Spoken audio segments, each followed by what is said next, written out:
Hi, இன்னைக்கு வந்து உப்புமா செய்ய போறோம். சரியா? அந்த உப்புமா எப்படி தெரியுமா? அது எல்லாருக்கும் தெரியும். பட் இதுதான் டேஸ்டா சமைக்குது அப்படின்னு கொஞ்சம் சொல்லிக் கொடுக்குறேன். சரி, எனக்கு தெரிஞ்ச மாதிரி நான் சொல்லிக் கொடுக்குறேன். ஓகேவா? அதுல அதை விட பெஸ்டா உங்களுக்கு தெரியும் அப்படின்னா நீங்க கமெண்ட்ல சொல்லுங்க, நான் தெரிஞ்சுக்கிறேன். சரியா? எப்பயுமே வந்து ஆயில் ஊற்றியாச்சு. சரியா? ஆயில் ஊற்றுறதுக்கு அப்புறமா இது கடுகு போடுவீங்க. சரியா? ஆனா நான் கொஞ்சம் டிஃப்ரெண்ட். கடுகு போட மாட்டேன். லாஸ்டா அக்கா செஞ்சு கொடுத்தாங்க. லாஸ்டா மீன்ஸ் 3 years பேக். நேற்று முந்தானேத்தெல்லாம் இல்லை, 3 yearsக்கு முன்னாடி அக்கா செஞ்சு கொடுத்தாங்க. அந்த சமையல் எனக்கு ரொம்பவே பிடிச்சிருந்தது. உப்புமா வந்து இவ்வளோ டேஸ்டா இருக்குன்றது நான் அப்பதான் தெரிஞ்சுக்கிட்டேன். எப்பவுமே நான் கடுகு தான் போடுவேன். நான் மட்டும் இல்லை, எல்லாரும் அப்படிதான் போடுவீங்க. கண்டிப்பா இது போடவே கூடாது. சரியா? அந்த கடுகு தூக்கிட்டு அழகா சீரகம் போட்டுக்கோங்க. சரியா? அந்த சீரகத்துல தான் டேஸ்டே இருக்கு. ஓகேவா? அது பொரியதுக்கு அப்புறமா பச்சை மிளகாய், அப்புறமா கருவேப்பிலை, வெங்காயம்.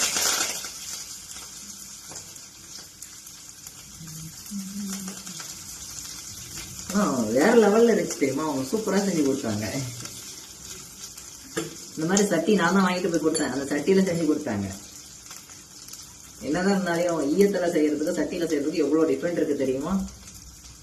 அது மாதிரி செஞ்சு கொடுத்தாங்க. செம்ம டேஸ்டா இருந்துச்சு. ஸோ மறுபடியும் நான் அதை உங்களுக்கும் சொல்லி கொடுக்குறேன். பிக்கப் பண்ணிக்கோங்க.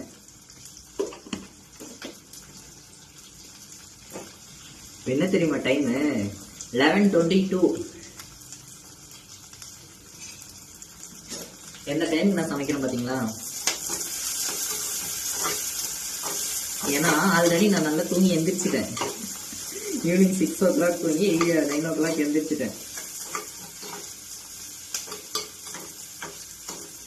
நல்லா வதங்கினதுக்கு அப்புறம் உங்களுக்கு தக்காளி வேணும் அப்படின்னா நீங்க ஆட் பண்ணிக்கலாம், வேண்டாம் அப்படின்னா விட்டுடலாம். ஓகேவா? எனக்கு சம்டைம் மார்னிங் டைம்ல செஞ்சா நான் வந்து தக்காளி ஆட் பண்ணுவேன். ஈவினிங் டைமுக்கு மேல செஞ்சா தக்காளியை ஆட் பண்ண மாட்டேன். ஸோ இப்போ நைட்டு 11:22.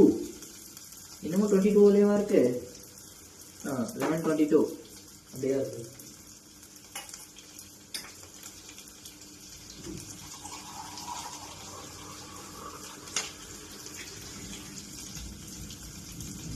நல்லா வணங்கினதுக்கு அப்புறமா உங்களுக்கு எவ்வளவு வேணுமோ அந்த அளவுக்கு தண்ணி ஊற்றிக்கோங்க. ஆனா செம்ம டேஸ்டா இருக்கும். நீங்க சீரகம் போட்டு போறீங்க, கடுகு தூக்கி போட்டுட்டு சீரகம் போட்டு போறீங்க.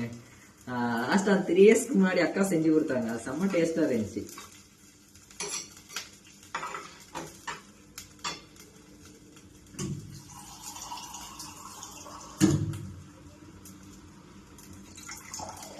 நான் சிங்கிளா இருக்கேன், அதனால வந்து கொஞ்சமா போட்டுக்கிற போதும் தண்ணி. அதிகமாகவும் தேவையும் கிடையாது. அதிகமா செஞ்சுட்டு யார் சாப்பிட்றது?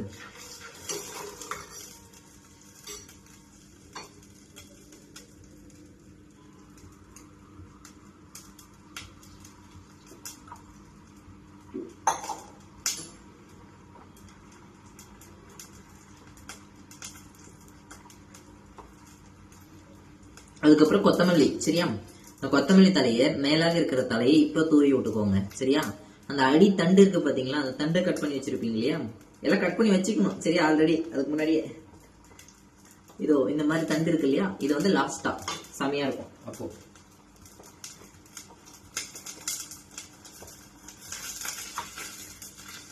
அதுக்கப்புறமா தேவையான அளவுக்கு சால்ட் போட்டுக்கோங்க மறக்காம. சரியா? சீரகம் சால்ட் இது ரெண்டுத்துல தான் இருக்க டேஸ்ட். தெரியுமா? வேணா செக் பண்ணி பாருங்க.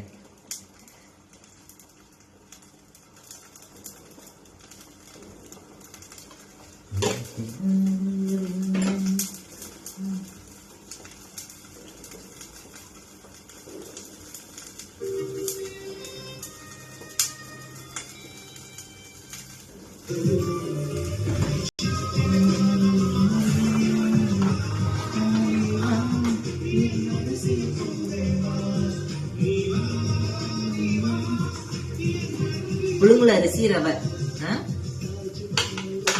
புழுங்கல் அரிசி ரவையில இன்னும் டேஸ்ட் பயங்கரமா இருக்கும். சரியா? அந்த நார்மல் ரவையை விட அந்த புழுங்கல் அரிசி ரவையில செஞ்சு பாருங்க, நிஜமாவே டேஸ்டா இருக்கும். நார்மல் ரவை செஞ்சீங்க அப்படின்னா நீங்க கடுகு போடலாம். புழுங்கல் அரிசி ரவை செஞ்சீங்க அப்படின்னா என்னது சீரகம் போடலாம்.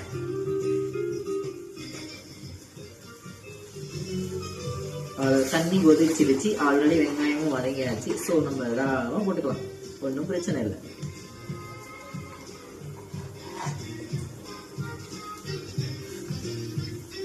வீடியோக்காகலாம் செய்ய மாட்டேன் சரியா. நான் செய்யறத வீடியோவை எடுத்துப்பேன், அப்புறமா பொறுமையா அப்லோட் பண்ணுவேன். அவ்வளவுதான் எனக்கு இருக்கிற டிஃபரெண்ட்.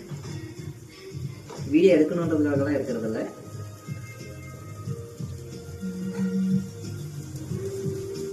அந்த ரவை போட்டா கிளறி விட்டுட்டே இருக்கணும். இந்த ரவை அப்படி கிடையாது, நம்ம போட்டுட்டு அதுக்கப்புறமா கிளறிக்கலாம்.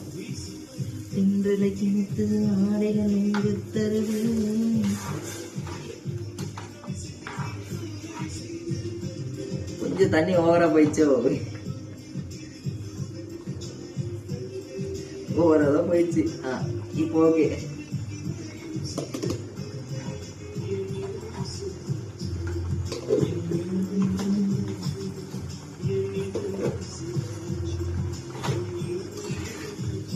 அப்புறமா லோ ஃப்ளேம்ல வச்சுக்கோங்க சரியா. அதாங்க இது பண்ணுங்க, கிளறி விட்டுட்டே இருக்கணும்.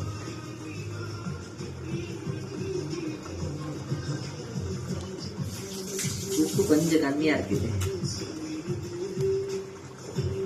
போட்டுக்கலாம்.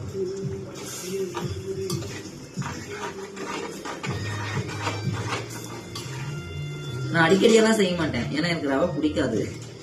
எப்பயாவது ஒரு முறை சாப்பிடணும்னு தோணுச்சுன்னா செய்வேன், அவ்வளவுதான்.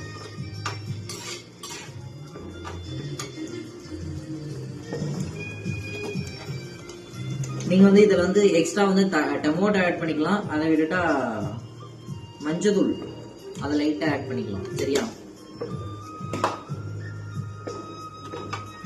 வேணும்னா கடலைப்பருப்பு, கடலைப்பருப்பு, எல்லா பருப்பும் போட்டுக்கோங்க, பாசி பருப்பு எல்லாமே. நான் அதெல்லாம் போட மாட்டேன், பிளைனா சிம்பிளா இருக்கணும், அதுதான் எனக்கு பிடிக்கும். அதனால வந்து அப்படி செஞ்சுட்டேன். அவ்வளவுதான், ரெடி உப்புமா. எவ்வளவு அழகா கலர்ஃபுல்லா இருப்பாங்க.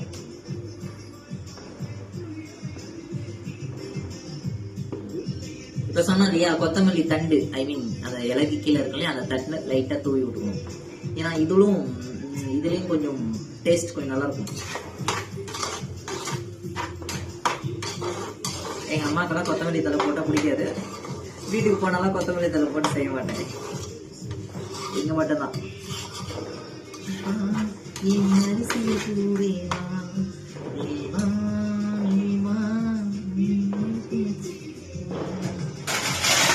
அவ்வளவுதான், ஆஃப் பண்ணியாச்சு.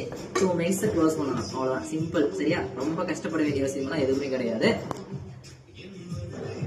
ரொம்பவே ஈஸியான குக்கிங், அவ்வளவுதான்.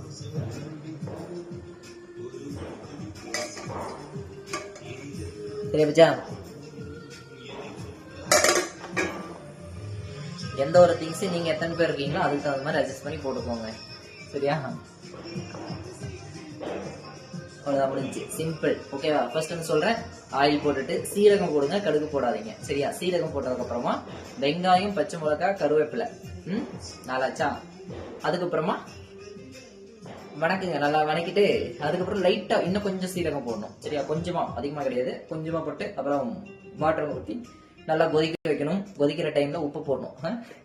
உப்பு போட்டு அதை நல்லா கொதிச்சதுக்கு அப்புறமா லைட்டா கொத்தமல்லி தலையை போட்டுட்டு அதுக்கப்புறமா ரவையை கொட்டி கிளறிட்டு மறுபடியும் கொத்தமல்லி தலை லைட்டா போட்டுட்டு முடிஞ்சிச்சு, அவ்வளவுதான். ஆஃப் பண்ணிட்டா. அதுக்கு அந்த வெந்திச்ச வேவலைனா ஆஃப் பண்ணிடாதீங்க, அதை கரெக்டா பார்த்து நீங்க தான் பதம் பார்த்து ஆஃப் பண்ணணும். ஓகேவா. டீலா டீல், பாய்.